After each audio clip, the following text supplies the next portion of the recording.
Temei a Deus e dai-lhe glória, pois é vinda a hora do seu juízo. E adorai aquele que fez o céu, o mar, a terra e as fontes das águas. Fome, miséria, enchentes e destruição, guerra sem nexo, terror, atentados, orgulho e incompreensão. O medo domina o mundo, que sente que vai acabar. Escravos do próprio egoísmo, alheios à vida, mas ele virá. Ele virá. Ele virá. Ele virá.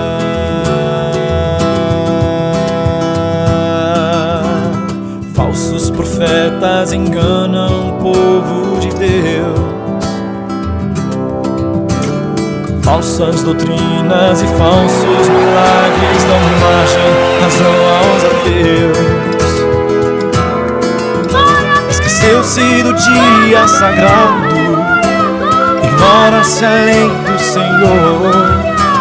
E quem não ignora estatutos, ignora a essência da lei que é o amor.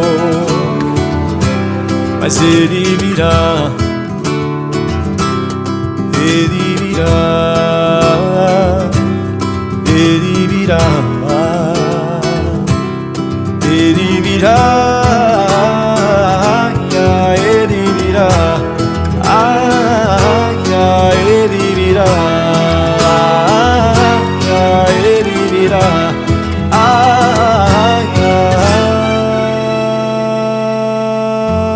Agora é o momento em que tenho que decidir. Se é o Deus verdadeiro, a imagem que dele criei, eu quero servir. Preciso buscar Deus na Bíblia, testemunhar e orar, pois Cristo virá de assalto apenas para aquele que não vigiou. E ele virá. Ele virá.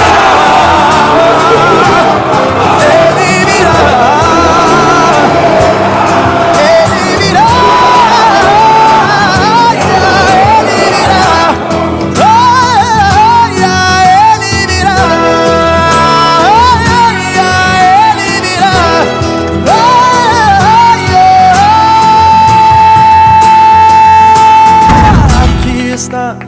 A perseverança dos santos, os que guardam os mandamentos de Deus e a fé em Jesus. Aqui está a perseverança dos santos, os que guardam os mandamentos de Deus e a fé em Jesus. Grandes e admiráveis são das obras Senhor. Justos e verdadeiros são teus caminhos, ó Rei das nações. E se estiver sozinho? E se estiver escuro? E se estiver frio? Ele virá. E se eu estiver longe? E se for tarde? As dúvidas me confundem e a volta de Jesus é certa. Minha insegurança é grande, não quero temer sua vinda. Minha oração é sincera. Não ser sincero. Guarda-me hoje de mim mesmo, e se eu tiver que descansar, que eu possa acordar sorrindo. Peço força para me vencer. Quero conhecer-te de verdade, sentir tua guarda sobre mim, estar seguro em tuas promessas. E se estiver sozinho? E se estiver escuro? E se estiver frio? E se eu estiver longe? E se for tarde? Não vou temer, vou me entregar e nada vai me impedir. Vou vê-lo naquele dia sorrindo.